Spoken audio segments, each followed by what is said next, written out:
Հարավկովկասյան երկաթուղիներ ընկերությունում խայտառակ իրավիճակ է, բեռնափոխադրումներն ու սակագները 5 անգամ ավելի թանկ են, քան մեկ այլ երկրի մասնաճյուղում։ Ազգային ժողովում 2016 թվականի պետական բյուջեի քննարկմանը Ազգային ժողովի տնտեսական հարցերի մշտական հանձնաժողովի նախագահ Վարդան Այվազյանին այս հանգամանքը վրդովեցրել էր։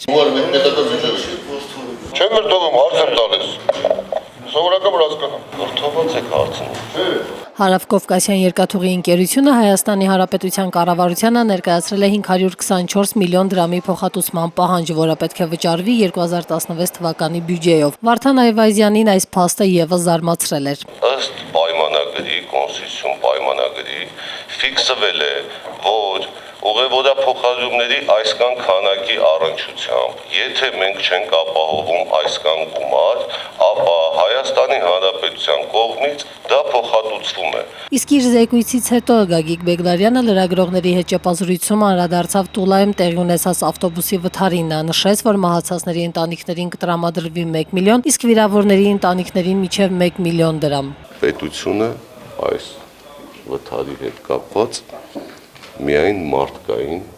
պատասխանատվություն ունի։ Քաղաքաշինության նախարարն էլ քննարկումից հետո տեղեկացրեց, եկող տարի նախատեսում են 57%-ով ավարտել կիսակառույցների շինարարությունը։ Ինչ է լինելու երիտասարդական պալատի ճակատագիրը, որի տարածքը ավազի հանքի է վերածվել։ Շատ շուտով